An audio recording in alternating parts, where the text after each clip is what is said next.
What you see in front of you is my Hatsan Flashpup S all torn apart. I got it all in pieces. I gotta do some modifications to the barrel, open up the barrel port. There you have it. She's all in pieces, the trigger assembly.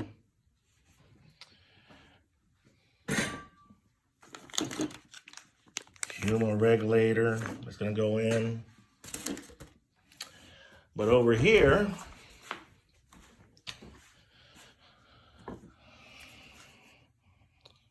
is the valve assembly. I had to elongate this hole right here because apparently it doesn't quite line up inside the housing that this screws into on the block itself. I was talking to a friend of mine, and that's what he told me. He sent me a picture of what I had to do, and that's exactly what I did. And of course, you can see that little white little Darrell inside. That hole had to be enlarged. And this is the bracket that goes on the Flashpup S. The cylinder goes through here, and of course the barrel and the shroud goes through here. But what I'm making, instead of that guy on YouTube, Brothers in Air, he used O-ring, which is a good idea, but what I'm going to do a little differently is I already started on my lathe right here. That's got to go down to 20 mil. It's not quite 20 mil. And the center's got to be drilled to a 14 mil for the barrel to go through. And this is the exact same width right here that will match up to here on the inside. Basically a press fit. That's what I'm trying to do so the barrel does not move around. And then I can try my own moderators instead of the QE system. The Tatsu, FL, TKO, Huma, Philippine-made silencer, wolf silencer right here. So I got options. It's always good to have options. But I didn't like the QE system, at least on this bullpup itself. I want it shorter, and that is what I'm doing. Making some cuts.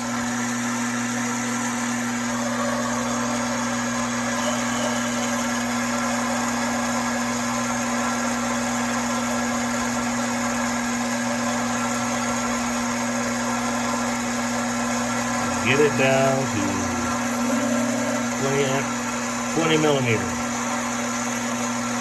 We're getting there. Don't want to push it. You know, this Chinese junk. You never know.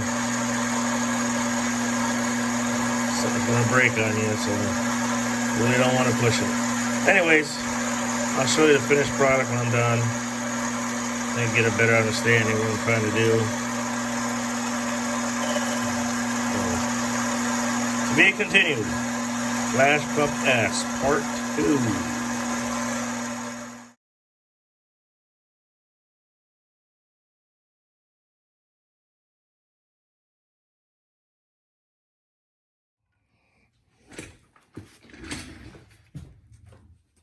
"12 shots. Hatsan Flashpup S and 2.2. This is with all the mods I've done to the block assembly and the valve port and the barrel port. shooting 18.13 grain JSBs.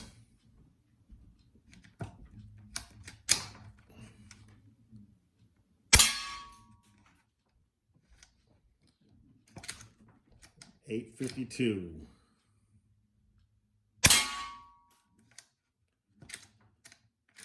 $8.69.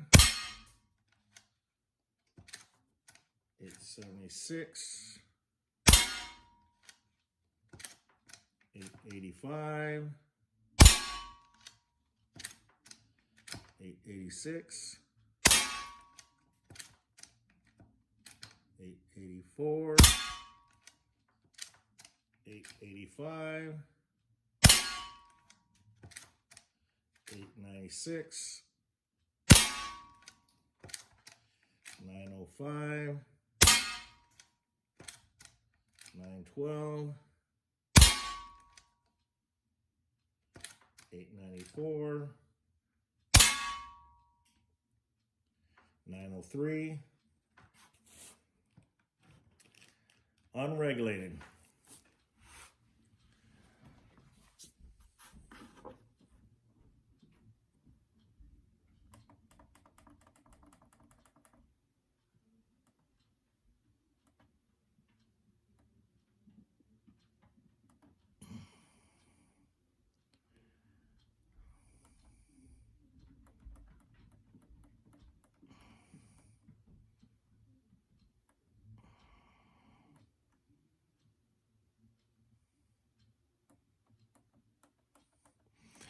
Power's there.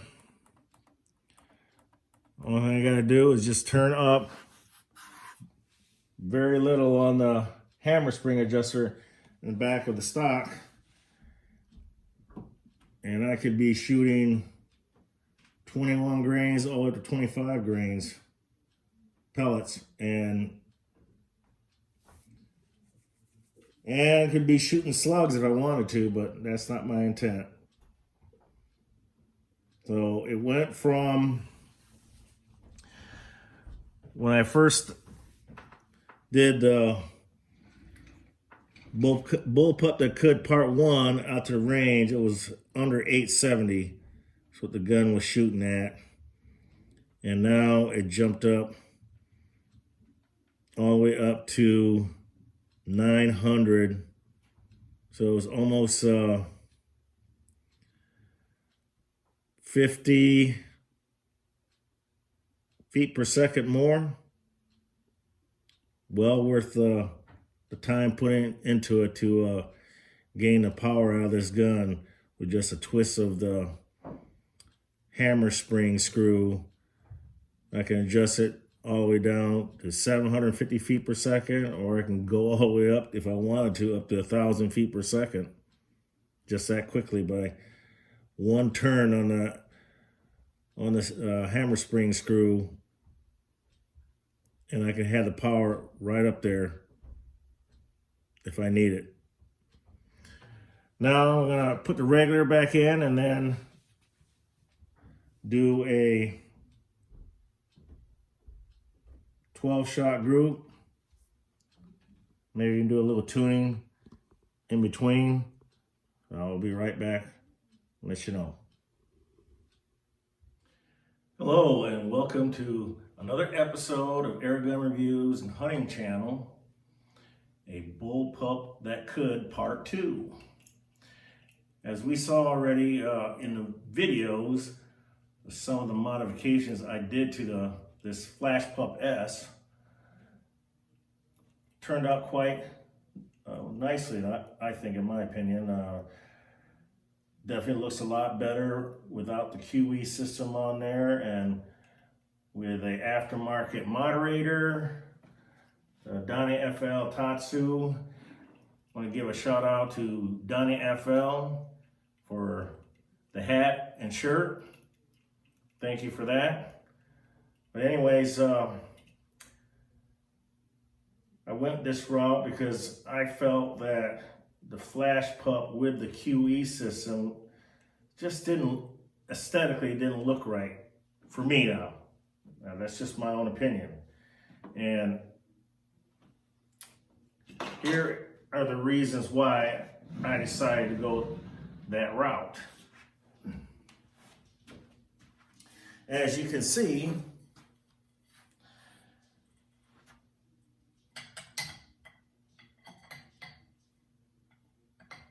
the QE system is a lot longer.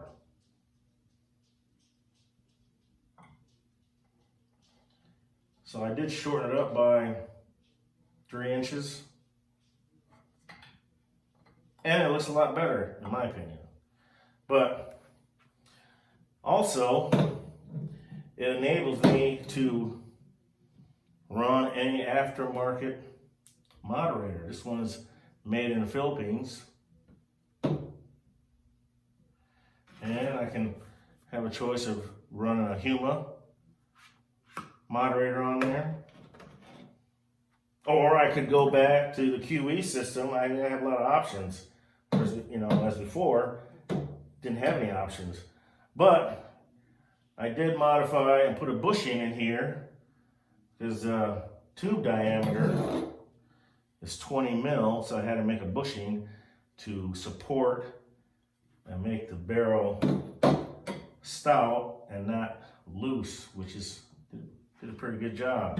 But what I plan on doing, I'm waiting, and that's why I'm going to have a bullpup that could part 3. When I get the carbon fiber tube, it'll run from the end of the barrel all the way up to the block, and it'll fit inside this barrel and cylinder housing. It'll look a lot better, and I can actually remove the bushing I made that you saw in my video.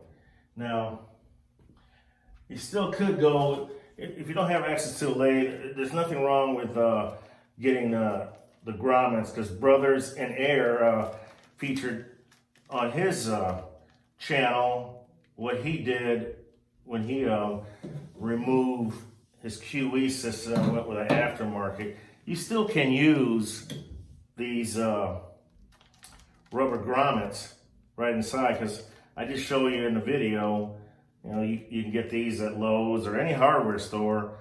It's 3/4 OD by 7/16 ID. There you go. So I mounted the scope. It's compact. It's a Discovery 312 by 44 first focal plane. I just wanted the gun to look very compact, and it is. And with the scope and weight, as you see it right now sitting, it weighed in at 8.7 pounds, ready to go. And that's with a compact scope, mind you. Now, of course, P15 with heavy ass UTG scope on there came in at 7.4 pounds. Now I will be doing a review of this gun in 2.2. I will be doing a review on it, as I did some modifications to this gun as well in the near future.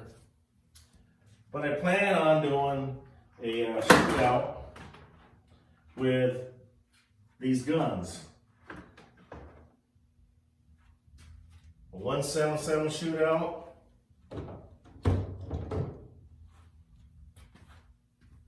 .22 shootout, in the bullpup configuration. So, let me give you some numbers here. You got the info about the gun without a regulator, and that's the reason why I opened up all the ports and the barrel port and valve port. I opened everything up because if I ever in the future decide to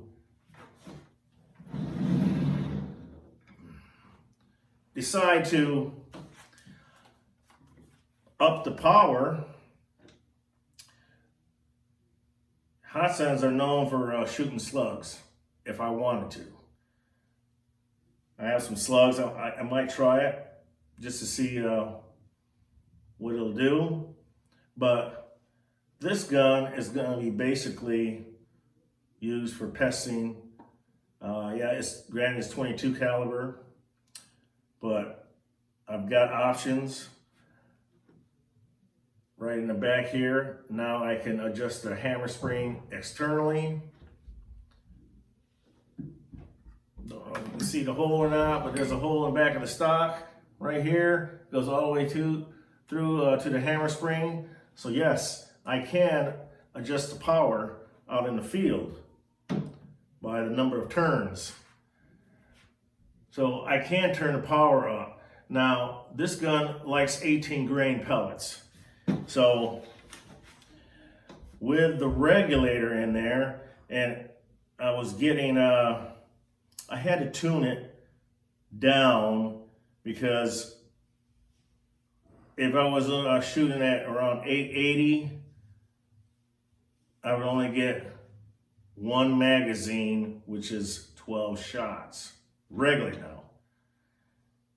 But I managed to, I set the regulator for 140 bar, and so I got 2 magazines or 24 shots. And pellets are used over the Cronin were 18.13. The average FPS is 854, extreme spread 15, standard deviation 3. I'll take it. Foot pounds 29.37. Foot pounds of energy with the 18.13, shooting at 854 feet per second, which allowed me to get 2 magazines. Now, I'm going to try some different pellets and let you know in the part 3 of this project, but for now, I'm going to try and shoot some, well, I'm going to start out with the domes, Crossman domes, because if I can shoot cheap pellets through there and it groups well, that's the route I'm going. So I'm going to try Crossman domes up to 50 yards, make sure they group. Then I'll zero for 30 yards, and then use holdover for taking my shots. Now, I don't expect to shoot anything past, say, 75 yards. I don't want to push it out to 100. Even though you saw me in part 1, I pushed this gun out to 100 and got a lot of whiners out there, you know. Didn't like the fact that I shot a scope that was an inch and a half across on the eyepiece of the scope, and said that wasn't accurate enough. Well, yeah, I don't care if it's not accurate enough. It's accurate enough for me, and that's all that matters. I was just showing you what the gun was capable of doing at 100 yards. Now, if you don't like it, well, that's the way it goes, you know. You can move on, go to somebody else's channel, but for me, it's accurate enough. I just want to stress that point, you know. I just did that for fun, shooting the scopes. So don't take it personal, guys. I'm not Steve on AAC where he goes out to 100 yards, you know. I don't even shoot 100 yards unless it's some kind of, you know, competition, and then I'll break out better guns, you know, crickets and Taipans for that kind of duty. But this one here, pesting gun. So I'm trying to get to the gun to shoot around 20 foot-pounds or less. And the 18 grains, if I turn it down any lower, it's gonna have, the pellet's gonna lob, and I don't want the pellet to lob. So I'm going to have to find another pellet of lighter weight. That's my intent. 15.89 Hades or, you know, 14.3. But anyways, there you have it. It's been a fun project. I think it's a very nice gun, you know, for what it is. But the regulator did wonders for this gun. Now, I also have a Hatsan Flashpup that I picked up, and that gun is a lot of fun to shoot, but it also needs a regulator, and I'll be doing a review on that one and show you how I cut that shroud, from part of that shroud off, and add on a moderator. That's coming up. Until then, till the next part of Bullpup that could, part 3, shoot straight, and talk to you soon.